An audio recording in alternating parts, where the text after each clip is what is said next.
Me and Sarah had been together for about 5 years, engaged for almost 3. As far as I knew, things were solid. We had a wedding date set, everything booked, plans in place. I genuinely believed we were on the same page. Turns out I was completely wrong. About 6 weeks ago, she told me she was going on a trip to Europe with her old college friends. She called it a once-in-a-lifetime kind of thing. I didn't have a problem with it. Why would I? It's not like I was going to stop her from traveling with her friends. In fact, I supported it. I drove her to the airport, helped her with her bags, gave her a kiss goodbye, and told her to have an amazing time. And that's when she dropped it on me. We need to take a break. Just like that. No conversation. No warning. No, let's sit down and talk. Nothing. She said it casually as we were walking toward the security line, like she was mentioning the weather. I remember just standing there thinking, what the hell do you mean, a break? But before I could even respond, before I could ask a single question, she was already in line, waving goodbye like everything was normal. And that was it. At first, I didn't even process it. I got back in my car and drove home, convincing myself it was just something she said out of nerves. Maybe she was anxious about the trip. Maybe it didn't mean what it sounded like. But then I tried calling her. Blocked. Texted her. Nothing. Checked social media to see if she'd posted anything. Maybe some update from the trip. Blocked there too. That's when it hit me. This wasn't some offhand comment. She meant it. She had actually left for Europe and decided to cut me off completely, without even talking it through. I tried to be patient at first. I gave it a few days, thinking maybe she'd cool off. Maybe she'd realize how ridiculous this was and reach out. But after 5 straight days of silence, I was done. Right then and there, I made my decision. The wedding was off. And honestly, I felt good about it. Why should I be with someone who thinks they can just walk away whenever they feel like it? I wasn't about to sit around waiting for her to decide when, or if she wanted to be in a relationship again. No way. She made her choice. So I made mine. I canceled everything. The venue, the catering, the flowers, every single booking we had. Just pulled the plug on all of it. Then I took it a step further. She wasn't moving in with me either. We were supposed to move in together in March, but that plan? Gone. She could figure out her living situation when she got back from her little European getaway. Because it wasn't going to be with me. Weeks went by. Nothing. No calls. No messages. Not even a single attempt to reach out. 6 full weeks of complete silence. Then, out of nowhere, I get a call one day. I didn't even recognize the number, but I picked up anyway. Turns out it was her. She must have used a different phone. And just like that, she starts talking. Says she's getting back Thursday morning. Starts giving me her flight details. Like I'm supposed to care. Like everything is perfectly fine. Like she didn't just disappear for 6 weeks. I paused for a second, then said, "What's that got to do with me?" The silence on the other end? Perfect. She didn't know what to say. And honestly, I didn't care. I didn't give her a chance to explain, didn't stick around for excuses. I just blocked her. Same way she did to me. And that should have been the end of it. Or at least that's what I thought. Later that day, I figured it was time to let people know what was going on. The wedding was canceled, the relationship was over. People were going to find out anyway. We had a group chat with friends and family, so I kept it simple. Hey, just letting everyone know. The wedding is canceled, and so is the relationship. I didn't expect the reaction I got. My phone basically blew up. Everyone had questions. People wanted to know what happened. So I told them. I explained how Sarah went to Europe, dropped the whole break thing without even talking to me, and then blocked me for 6 weeks. The responses? Shock, confusion. And honestly, a lot of people were angry on my behalf. And I won't lie, that felt kind of good. You never really know how people are going to react in situations like this. So it was reassuring to see that people actually understood where I was coming from. Around 2 p.m. Sarah finally decided to show up in the chat. Sarah finally decided to chime in. At first, she didn't say much. Just asked me to call her, so we could talk about everything. Yeah, that wasn't happening. I told her we could talk right there in the group chat if she had something to say. If she wanted to explain herself, She could do it in front of everyone. She didn't like that. She replied with something along the lines of, "This is between us. It doesn't need to be public." Nope. She made it public the second she walked out of my life without a word and disappeared for 6 weeks. She kept trying to message me privately after that, but I kept my responses short. I wasn't in the mood for excuses, and I definitely wasn't about to give her the kind of conversation she wanted. By around 6 p.m., things escalated. She started begging me to pick her up from the airport so we could talk this out. Like, seriously? As if nothing had happened. As if she hadn't ghosted me for 6 weeks and then casually reappeared expecting everything to go back to normal. I shut that down immediately. I told her straight up, that was your plan, not mine. None of this was my plan. And I meant every word. I wasn't about to go running to the airport like some idiot after everything she pulled. Still, if I'm being honest, there was a small part of me that kept waiting. Waiting for her to finally say something that would make all of this make sense. Some explanation. Some reason that could justify why she treated me the way she did. I guess I wanted to believe there was something behind it all. But as the hours passed, it became clear there wasn't. No grand apology. No big revelation. No misunderstanding. Just silence. And weak attempts to smooth things over. She made her choice, and I had to live with that. So over the next few days, I focused on getting my life back in order. I wasn't about to let this derail me. I went through our shared accounts and made sure everything was separated properly. Clean break. No loose ends. And yeah, I changed the locks on my apartment. The last thing I needed was her showing up unannounced, acting like she could just walk back into my life whenever she felt like it. That door was closed. For good. I even started looking into taking a trip of my own. Figured if she could disappear to Europe for 6 weeks, maybe I deserved some time away too. Honestly, after everything she put me through, I earned it. So that's where things stood. She'd be back in a couple of days, but I wasn't going to be there waiting. She could figure out her own way home. As far as I was concerned, that chapter of my life was over. I was moving on. But yeah, that wasn't the end of it. Not even close. Things got wild pretty fast after that. Once I'd made peace with canceling the wedding, I figured it was only a matter of time before Sarah tried to reach out again. I was ready for that. What I wasn't ready for was how quickly she'd flip the script and start playing the victim. It started with a message from one of our mutual friends, Emily. Now Emily's always been cool, straightforward, no nonsense. But this time she seemed hesitant, like she didn't really want to get involved. She sent me a screenshot. It was from another group chat, one I wasn't part of. And there was Sarah, talking to her friends, completely rewriting the story. According to her, I was the one who overreacted. Couldn't believe it. She was telling them how stressed she'd been about the wedding, how she needed space to clear her head. She even said, "I didn't mean for the break to last that long. I thought he'd understand." And then came the best part. I just needed to figure out if I was ready for marriage, but he canceled everything before I could talk to him. I actually laughed when I read that. 6 weeks. She blocked me on everything for 6 weeks. And somehow, I was the one who didn't give her a chance to talk? Yeah, no. That's not how this works. The more I read, the angrier I got. She was playing the poor me card, making it sound like I was irrational, like I rushed into canceling the wedding without reason. At that point, I knew I couldn't just sit back and let her rewrite history. Not happening. So I decided to address it head-on. I went back into the main group chat, where friends and family were still trying to piece everything together, and figured it was time to clear the air once and for all. I typed out a message. "Look, I just want everyone to know the truth here." I sent the message. "Look, I just want everyone to know the truth here." Sarah decided we were taking a break without even talking to me, blocked me for 6 weeks, and now she's acting like this is some kind of misunderstanding. I canceled the wedding because I wasn't going to sit around waiting for someone who didn't respect me enough to even have a conversation. The response was immediate. People started replying one after another, offering support, calling out how messed up the situation was. A lot of them were clearly on my side, and honestly, it felt like a weight was lifted.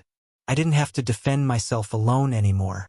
Sarah, on the other hand, silent. For almost an hour, she didn't say a word. Then she finally showed up. And just like I expected, it was weak. She started with some excuse about how she didn't think it would go this far, and how she never meant to hurt anyone. No accountability, no real apology, just vague statements to save face. That's when my buddy Jake jumped in. He didn't hold back. Sarah, you can't just drop a break on someone and disappear for weeks, then expect everything to be fine when you come back. That's not how relationships work. I won't lie, I was relieved someone else said it. I was getting tired of repeating myself. But then things took a turn.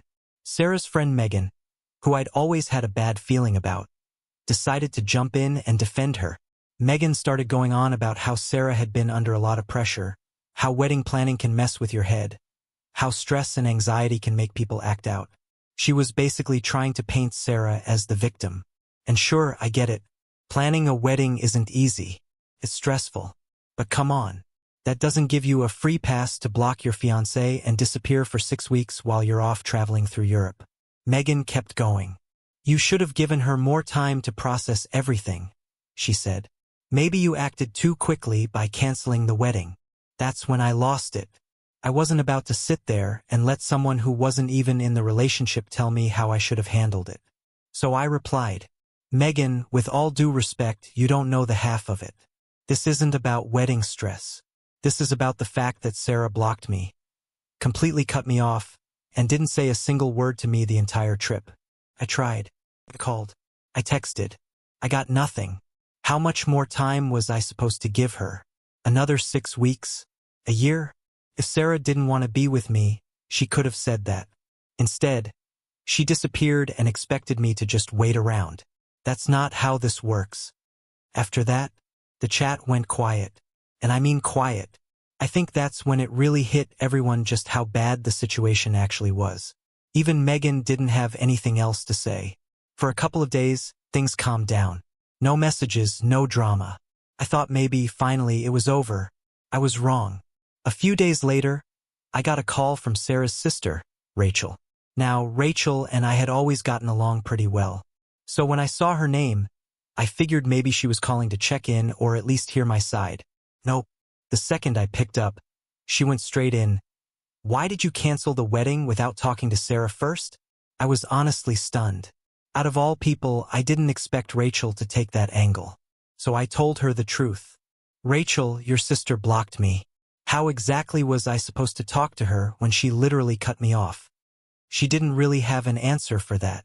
But she kept pushing anyway. She said Sarah was heartbroken, that I should have waited for her to come back so we could talk things through properly. That's when I hit my limit. Look, I said, I get that you want to defend your sister, but what she did was wrong. She didn't give me any say in this break, and I'm not going to sit around waiting for someone who doesn't respect me. If Sarah wants to explain herself, she knows how to reach me, but I'm not going to be the one fixing this. Rachel tried to keep going, but I shut it down. Told her I had to go, and hung up. I wasn't about to have the same argument over and over again with every single person Sarah sent my way. Then later that night, Sarah tried again. Another message. This time it was an apology. Well, kind of. She said she was sorry for how things went down, but didn't actually take responsibility for anything she did. It was one of those half apologies where somehow both people are to blame. Like we were equally responsible for her disappearing for 6 weeks. I didn't reply. There was no point. She made her choices. Now she had to live with them. And I wasn't going to get dragged into another back and forth that went nowhere. I was done. For real this time. After that, I made sure to block her everywhere again. I wasn't taking any chances. No more messages. No more surprise calls. No more drama. I wasn't interested in hearing her excuses or letting her drag this out any longer. And honestly, that's when it really hit me. I dodged a bullet. If this is how Sarah handled things when they got tough, I can't even imagine what marriage with her would have looked like. Walking away, shutting down, cutting me off completely, that's not something I could ever build a life on. Yeah, it sucked that we wasted so many years, but I was glad it ended before things got worse. Now I could move on. And that's exactly what I plan to do. Update 1. So after all the drama, Sarah trying to guilt-trip me into reconsidering the wedding, which, by the way, didn't work, I figured things would finally settle down. I should have known better. About a week after I blocked her for the last time, I got a call from a number I didn't recognize. I almost ignored it. At that point, I was done with anything even remotely connected to that situation. But for some reason, I picked up. Big mistake. It was her mom. Yeah, her mom. Now, Sarah's mom, Lisa, was always one of those people who seemed really sweet on the surface, but there was always this passive-aggressive undertone. The kind of person who could compliment you and somehow make it feel like an insult. So the moment I realized it was her, I already knew this wasn't going to be a pleasant conversation. She starts off all cheerful like nothing happened. "Hi, sweetheart. How are you doing?" Like we hadn't just canceled a wedding. Like I hadn't just cut her daughter out of my life. I wasn't playing along. "I'm fine, Lisa. What's going on?" And just like that, she shifted gears. Out came the guilt trip. We were all so excited about the wedding. This has just devastated Sarah. She's been crying every day since she got back. She's a mess. Yeah. No. I wasn't about to feel sorry for Sarah after everything she did. So I told her straight. "Lisa, I'm sorry she's upset, but she made her choices. I didn't call off the wedding for no reason." That's when she hit me with it. "Maybe you overreacted a little. Sarah was just nervous. You know how people can be when they're stressed. Don't you think she deserves a second chance?" I honestly couldn't believe what I was hearing. She was talking about it like Sarah forgetting to call me back. Not disappearing for 6 weeks and blocking me on everything. I wasn't having it. "Lisa, this wasn't just nerves. She blocked me on everything and went to Europe without saying a word. That's not something you just brush off. If she had doubts, she should have talked to me, not shut me out. But she wasn't done. Not even close. She kept pushing. I know it looks bad, but think about how long you've been together. You had something really good. Don't you want to try and save it? I'm sure once Sarah explains everything, you'll understand." At that point, I was getting seriously annoyed. It was like she wasn't even listening to me. Like my side didn't matter at all. All she cared about was getting me to take Sarah back. I took a breath, tried to keep my voice steady. "Lisa, with all due respect, Sarah had 6 weeks to reach out and she didn't. I've already made up my mind. The wedding is off. That's final." I thought that would be enough. I was wrong. She goes, "Well, if you won't talk to Sarah, why don't you come over for dinner? We can sit down as a family and work through this together." I just stared at my phone for a second. Was she serious? A family dinner? Like this was some minor disagreement that could be fixed over pasta and small talk? I knew right then this conversation was going nowhere. "Thanks for the offer, Lisa," I said, "but I think it's best if we all just move on." And with that, I hung up. You'd think that would be the end of it, right? Yeah, no. The very next day, I get a message from her dad. Now let me tell you something about her dad, Tom. He's one of those old school guys who always thinks he's right. Now, her dad, Tom, is one of those old school guys who always thinks he's right. He never really liked me, but he tolerated me because Sarah and I were together. So when I saw his message pop up, I already knew this wasn't going to be friendly. And I was right. He went straight in, said I was throwing away a good thing, that I was ruining Sarah's life by not giving her a chance to explain. Then he hit me with, "Men don't act like this. You're supposed to stand by your fiancé, not run at the first sign of trouble." That one really pissed me off. I had stood by Sarah for years, and this is what I get in return. Still, I didn't respond. I knew exactly how that conversation would go. Back and forth, pointless, going nowhere. And honestly, I was done wasting energy on it. But somehow, that still wasn't the worst part. Couple of days later, Sarah reached out again. New number. Long message. I'm talking multiple paragraphs. She went on about how sorry she was, how she never meant to hurt me, how she realized she'd made a mistake, said she was overwhelmed by the wedding, needed time to think, didn't know how to communicate it. So she panicked and blocked me. Then she dropped the part that really got me. She said she still wanted to get married. Yeah. After everything. After ghosting me for 6 weeks. after cutting me off completely, after trying to blame it all on wedding stress. She still thought we could just go back to normal, like none of it ever happened. I just sat there staring at my phone. Didn't even know what to say. Most of me was still angry, no question about that. But there was a small part of me that felt something else too. Sad, I guess. We'd spent years together.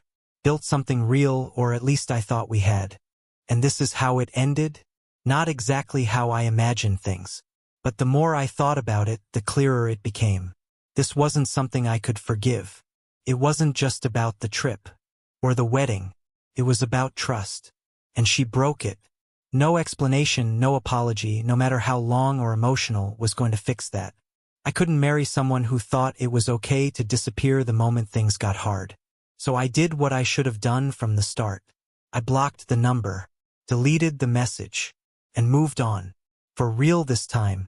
And honestly, felt like a weight had been lifted off my shoulders. No more guilt trips. No more pressure from her or her family. No more second-guessing. For the first time in a while, I could actually focus on myself, on what I wanted, on what came next. And it felt good. Update 2. So at this point, you'd think everything would finally calm down. Right? I'd blocked Sarah. Blocked her family. Made it clear I was done. That should have been the end of it. Yet, not even close. If anything, it felt like they just couldn't let it go. Like they were coming at me from every possible angle, trying to wear me down. Spoiler. It didn't work. A couple of days after Sarah's last attempt, I get another message. Different person this time. Katie. One of Sarah's bridesmaids. Now, Katie and I weren't close. She was always polite when we were around each other. But at the end of the day, she was Sarah's friend, not mine. So the second I saw her name pop up, I knew something was up. The message started off harmless enough. Asking how I was doing, saying she'd heard about the breakup, all that surface-level stuff. But I wasn't buying it. So I kept my reply short. I'm fine. Just taking things one day at a time. And then she got to the point. I think you should hear Sarah out. Of course. Here we go again. I stared at my phone for a second, debating whether to even respond. Part of me wanted to just block her right then and there. But I was curious. I wanted to see where this was going. So I asked her why. And just like that, she launched into it. A whole speech about how Sarah's been struggling. How she's been crying every day since she got back from Europe. Katie went on to say that Sarah was too scared to reach out to me directly because she thought I wouldn't listen. Apparently, Sarah had been telling her friends she knew she'd messed up badly, but had no idea how to fix it. I just sighed, feeling that frustration bubbling up all over again. Kate, I've heard all of this already, I replied. I gave Sarah chances to explain herself, and she didn't take them. She blocked me for 6 weeks and then expected everything to just go back to normal when she came back. That's not something I can just forget. Katie tried again. She kept saying Sarah just needed space, that she didn't mean to hurt me. But the more she talked, the clearer it became what was actually happening. Sarah had sent her. This wasn't concern. This wasn't checking in. This was her trying to get to me through someone else, because she didn't have the courage to face me herself. That was it for me. I was done. Look, I said. I appreciate you trying to help, but this isn't something a few apologies can fix. It's over. That's it. I could tell she wanted to keep going, but I didn't give her the chance. I blocked her, and just when I thought I was finally in the clear, another message, this time from Sarah's cousin, Mark. Now, I hadn't heard from Mark in months, so when his name popped up out of nowhere asking if we could meet up to talk about everything, I was already bracing myself. At this point, I was exhausted. Everyone kept trying to drag me back into Sarah's mess, and I almost ignored him completely. But curiosity got the better of me. I wanted to see what angle he'd take. So I agreed to meet him for coffee. When I got to the cafe, Mark was already there, sitting at a table, looking a little uneasy. We sat down, exchanged some awkward small talk, and then he finally got to it. Look, man, he said. I know this whole thing with Sarah has been a mess.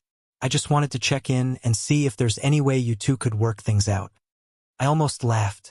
Mark, it's done, I said plainly. There's nothing to work out. She made her choices and I made mine. He shifted in his seat, clearly uncomfortable. Like he knew what he was about to say next wasn't gonna land well. Yeah, I get that, he said. But here's the thing. Sarah's been saying she thinks she made a mistake. She's been hinting that maybe you guys could try again. If you gave it some time. I set my coffee down, trying to keep my tone steady. Mark, no offense, but she had her chance, I said.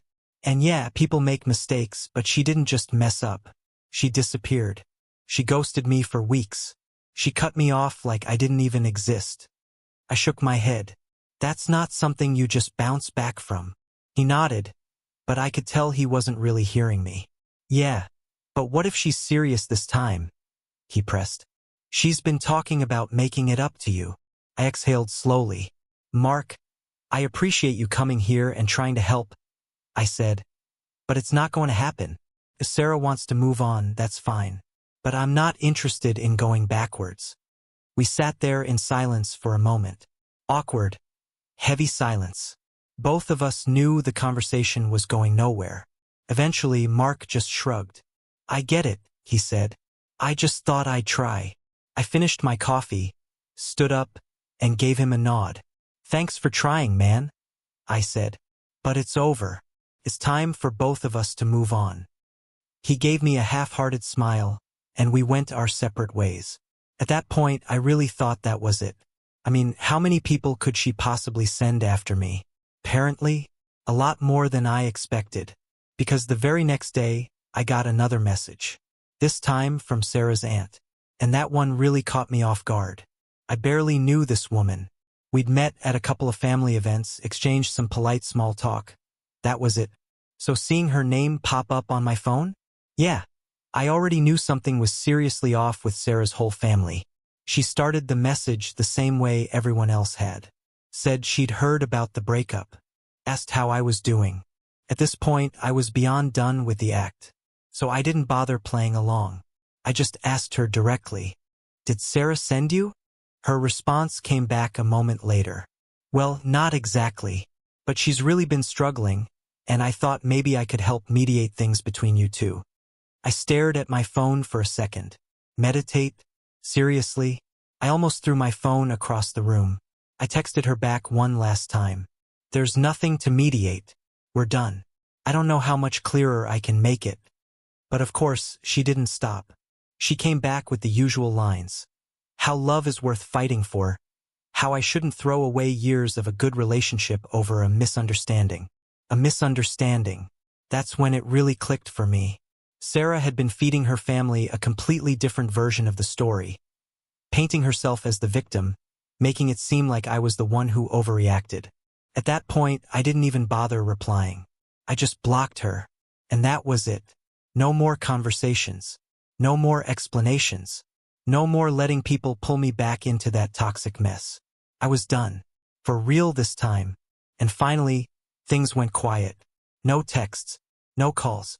No random family members popping up in my inbox trying to guilt me into taking Sarah back. Felt peaceful. Like I could finally breathe again without all that pressure hanging over me. And for the first time in a long time, I actually felt like I was moving forward. No more waiting for apologies that didn't mean anything. No more replaying what-if scenarios in my head. Just me focusing on what comes next. And honestly, that's exactly what I needed. Update 3. So here's how everything finally wrapped up. And yeah, it didn't end quietly. Because of course it didn't. You'd think after blocking Sarah, her mom, her bridesmaids, basically her entire family, that things would just fade out. But no. Sarah had one last move. And it was the one that made me realize just how far she was willing to go to either win me back or just get her way. About a month later, I get something in the mail. An actual letter. Yeah, like we're living in the 1800s or something. I almost didn't open it. I mean, who even sends letters anymore? But the handwriting looked familiar. So I figured, why not? Maybe it was just one last attempt from Sarah. Something predictable. I wasn't expecting anything crazy. I was wrong. I opened it and it was pages long. Handwritten. She poured everything out. Said she missed me, regretted everything, all the usual stuff. But then things took a turn. Instead of just apologizing, she started talking about meeting up again, about starting fresh. And then she mentioned she still had the key to my apartment. I actually froze for a second reading that. She still had my key. Something I had completely forgotten about. My stomach dropped. I'd already changed the locks once when all of this started. But the fact that she thought she still had access? That didn't sit right with me at all. I got up immediately, double-checked everything, and started thinking about what to do next. But that wasn't even the worst part. The letter wasn't just an apology. It was a plan. She had everything mapped out, how we could fix things, how we could start over. She even said she'd been talking to her mom about couples counseling, and that if we could just meet face-to-face, we could work everything out. At that point, I wasn't even hurt anymore. I was just annoyed. Like, seriously? After blocking me, ghosting me, sending her entire family after me. And now this? And then it got even better. Toward the end of the letter, she mentioned she'd already started making arrangements. She had booked counseling sessions. Without even asking me. No discussion. No consent. Nothing. She just assumed I'd go along with it. That was the moment it really hit me. She still didn't get it. After everything, she was still trying to control the situation. Still trying to steer things the way she wanted. Like if she planned it all out perfectly, I'd eventually fall in line. I was done being patient. So I sat down and wrote her a letter back. Figured if she wanted to go old school with it, I'd meet her there. One last time. But this time, there was no room for interpretation. No softness. No mixed signals. I told her, clearly and directly, we were done. No counseling. No second chances. No meeting up. Nothing. And then I told her to return the key. I texted her back one last time. There's nothing to mediate. We're done. I don't know how much clearer I can make it. But of course, she didn't stop. She came back with the usual lines. How love is worth fighting for. How I shouldn't throw away years of a good relationship over a misunderstanding. A misunderstanding. That's when it really clicked for me. Sarah had been feeding her family a completely different version of the story. Painting herself as the victim, making it seem like I was the one who overreacted. At that point, I didn't even bother replying. I just blocked her. And that was it. No more conversations. No more explanations. No more letting people pull me back into that toxic mess. I was done. For real this time. And finally, things went quiet. No texts. No calls. No random family members popping up in my inbox trying to guilt me into taking Sarah back. Felt peaceful. Like I could finally breathe again without all that pressure hanging over me. And for the first time in a long time, I actually felt like I was moving forward. No more waiting for apologies that didn't mean anything. No more replaying what-if scenarios in my head. Just me focusing on what comes next. And honestly, that's exactly what I needed. Update 3. So here's how everything finally wrapped up. And yeah, it didn't end quietly. Because of course it didn't. You'd think after blocking Sarah, her mom, her bridesmaids, basically her entire family, that things would just fade out. But no. Sarah had one last move. And it was the one that made me realize just how far she was willing to go to either win me back or just get her way. About a month later, I get something in the mail. An actual letter. Yeah, like we're living in the 1800s or something. I almost didn't open it.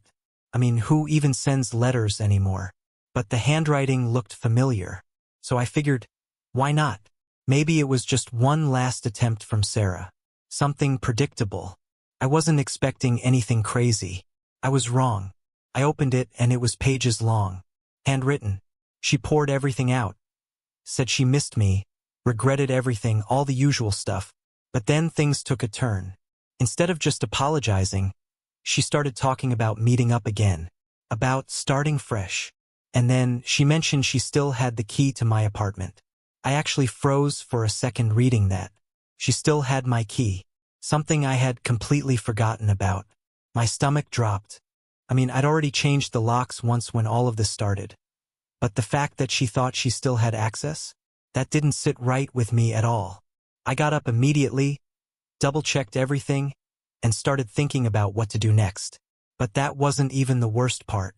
The letter wasn't just an apology. It was a plan.